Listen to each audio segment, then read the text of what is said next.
Hey, welcome back, everybody. Of course, this is Dr. Keith McNally, and this is Coach's Corner. And once again, Zoom forgets people's last names. I'm with Lisa Marie, and she does have a last name, but that's not important right now because she's going to tell us you are the Sassy Wealth Coach, and that title is well earned. So, my first question doesn't go to my guest, it actually goes to the audience. First time ever doing this, and I'm excited because she has a lot of good things to tell all of us. For all of the women out there listening to this conversation, what is your money story? And does it need to change? And if so, this is the conversation that you need to listen to. Lisa Marie, how did you become the Sassy Wealth Coach? I was let go from my job, had my vehicle repossessed, and was on food stamps because beforehand I was barely getting by, and started my business and was realizing I still wasn't making ends meet and had to figure out why. And it came back to my money mindset, which led to my money story, and that had to change.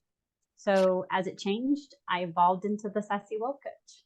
Well, then let's talk about that. That's the essence of your story, Mhm. your personal money story. Tell me what that is. So, because our audience is probably going to see themselves in that space, and because you made the change and now you're coaching others through that change, what was your story? What was your money story? My money story sucked. I was broke. I believed that because I didn't come into money and I didn't marry into money, I would never have money. I grew up in a broken home with a father who had a drug addiction and alcoholism in my family. So I believed I would never really amount to anything, as far as barely getting by and being able to travel and do the things that I wanted to do. Um, I pretty much decided I this was it, and I just had to deal with it. But that was a story I was telling myself, Every day, kind of like probably. this. Yes, Yeah. and part of it was from society telling me that, but then I kept telling myself that.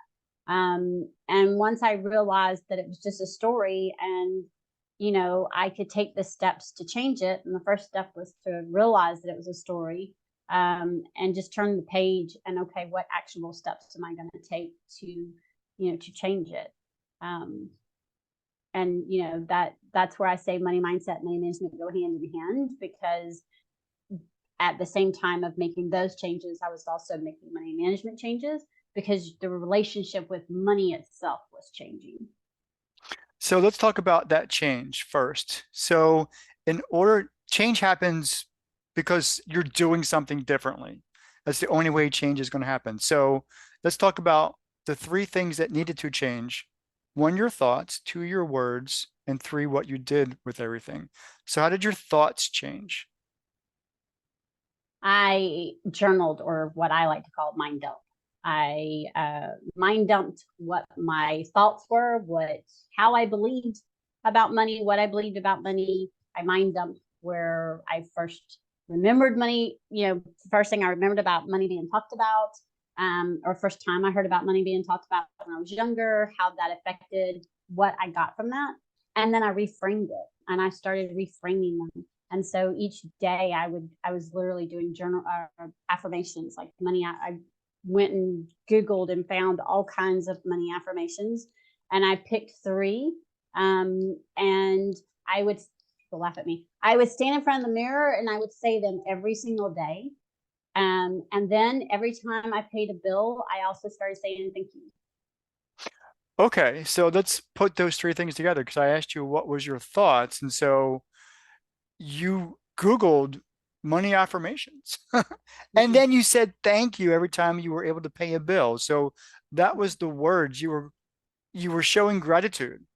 And then the action, what was the actions? Other than you've got to pay a bill. Everybody's got to pay bills. But I remember in a previous conversation, you said sometimes you would, because of your money situation, you would pay a bill and maybe not pay a bill depending on how much money you had into your account.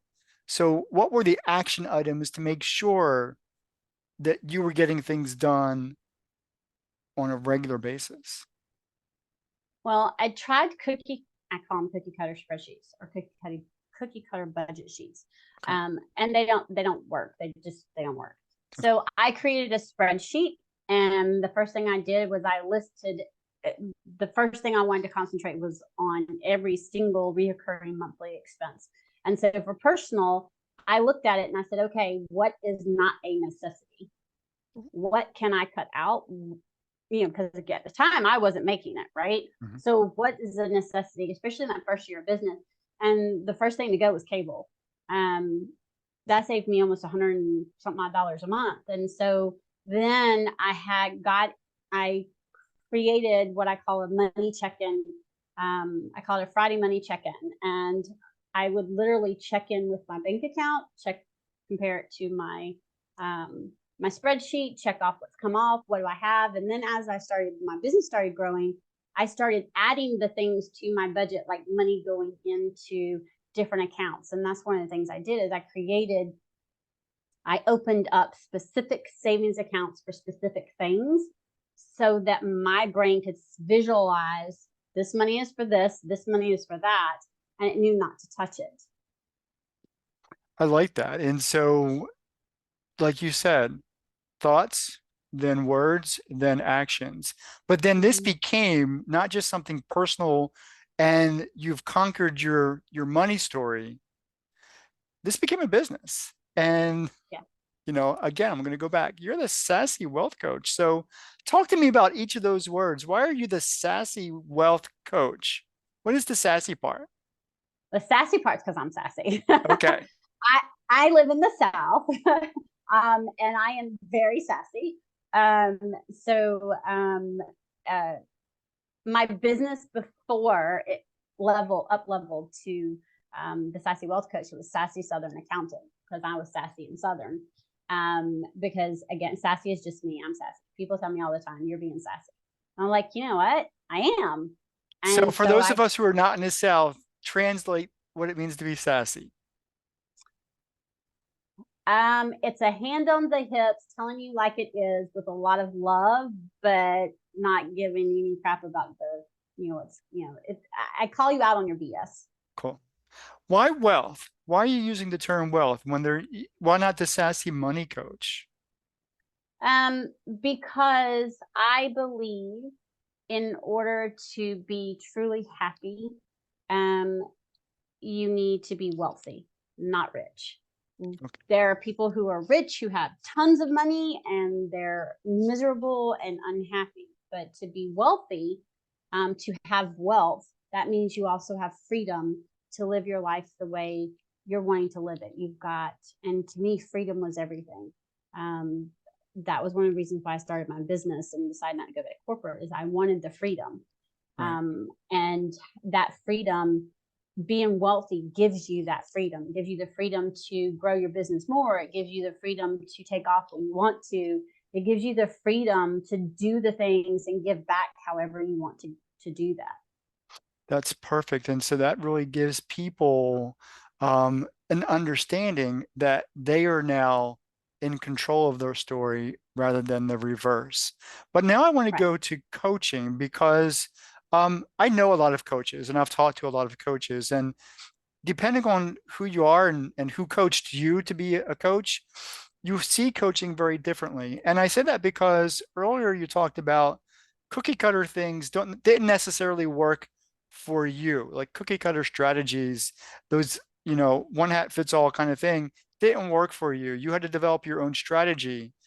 So how does that translate into your coaching strategy? Do you use a recipe formula for everybody, or are you meeting their needs right where they're at? I'm meeting their needs where they're at.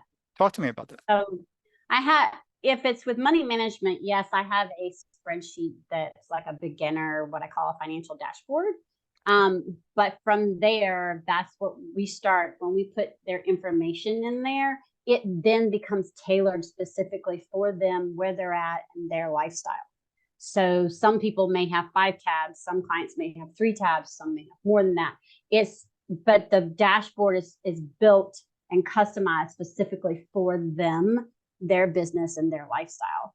And when we do that and we take into account their goals and we take into account um, their yearly expenses, the things that they want, what their aspirations are, and we make sure we're putting those in there into that dashboard, then I call it money management system. The money management system starts to work for them, because that budgeting sheet is just a piece of the puzzle. It's not the whole puzzle.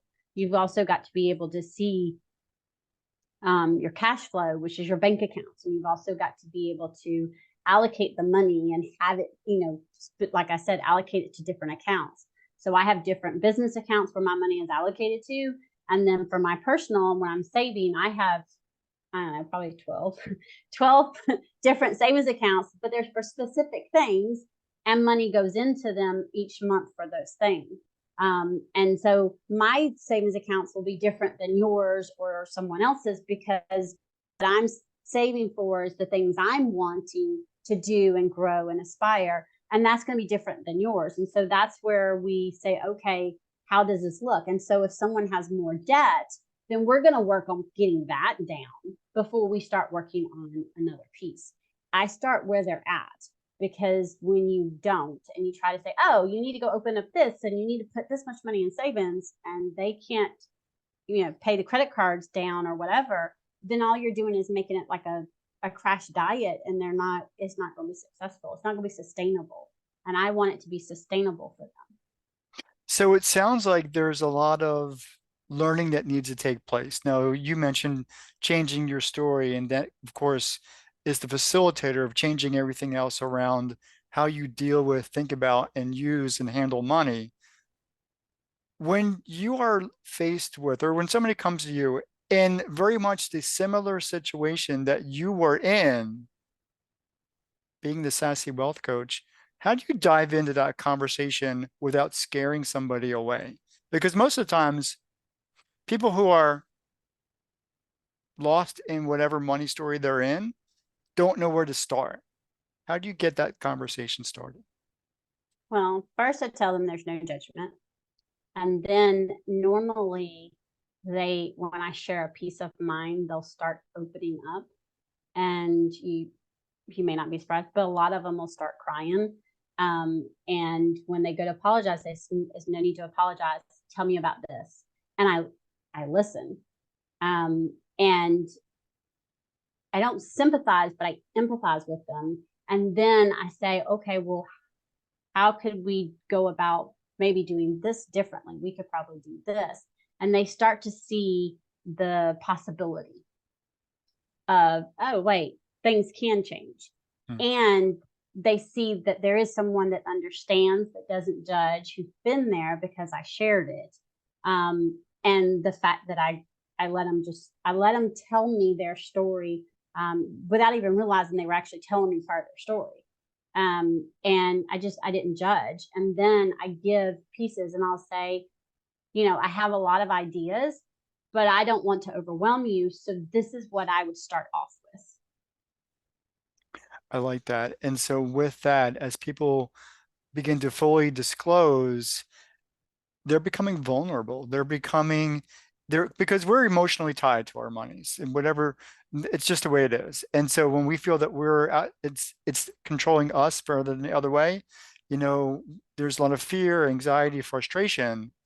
But then in that change, as you help them change their story and think things differently, are you coaching them in words to say, kind of like you changed your words? What are the Mm-hmm. words that they need to start saying in order to make real change happen? Well, one of the things that I tell them is don't say I can't, or, also don't beat yourself up. I coach them to say thank you. And, when they have a win, however small, someone was able to pay, I had a client who was able to pay all of her business bills, and she had money left over. She was able to make payroll, had bills paid and money left over. And she's like, oh my gosh. And I said, okay, what are you doing to celebrate? She's like, huh? I was like, I don't mean go out and blow money, but what are you doing to celebrate? Pat yourself on the back. That's a huge win. No matter how small it is, it's still a win. Yeah. And that is encouragement, changing how we're thinking about it. And a lot of my clients will laugh at first, but I say, try it. When you pay the bill, say thank you. You're not saying you're saying thank you for having the money. Thank you for me being able to pay it. Because what we focus on, we create more of. And I remind them of that. And so, how can we flip the script? Instead of saying, I can't make enough money, I'm not there yet, but I'm working on it. Or I'm not good with money. Instead of saying I'm not good with money, I'm working on changing my money story, or working on changing my relationship with money to make it better. Because you're changing it from a negative, I can't, meaning I'll never be able to, which is telling your brain, stop, don't try, to I am working. I am, meaning I can. With the limited amount of time that we have left, two last questions. One, where can people find you? Where are you on the web? On the website, my website is thesassywealthcoach.com. Okay. Facebook, LinkedIn, and Instagram, it's at the Sassy Wealth Coach. And then I have my Facebook group, which is Sassy Wealth Makers. Is anybody allowed to join your Facebook group, or just clients of yours? Anybody. Okay, cool. Well, that's good for that's good group. for our audience. It's a free group. Cool. Now, for those who are watching or listening, especially the woman, give them the first step to make real change in their money story. Give them something today. Brain dump, mind dump, journal. What your thoughts are about money. What comes up when you think about money, when you think about looking at your bank account, whatever that is, just journal it all out. And then pick 3 things on how you can flip the script. And then start saying some affirmations, standing in front of the mirror every day, writing them every day. Because again, what we focus on is what we create more of. So it's like retraining our brain. But the very first step is to literally cash out all that stuff that you believe subconsciously about money. And it's kind of like what one of my friends said. She said, get a shovel and start digging. Because we all have subconscious thoughts about things, right? And they're not all good. And when it comes to money, we need to dig those up and put them out on paper so that we can see them, so we can start flipping the script on it. I like that. It's kind of like writing a book. Mm-hmm. I'm going to tell everybody and put it in the description, thesassywealthcoach.com. Lisa Marie, thank you for joining me in conversation. For those who are watching, absolutely. For those who are watching and listening, I'll see you next time. Take care.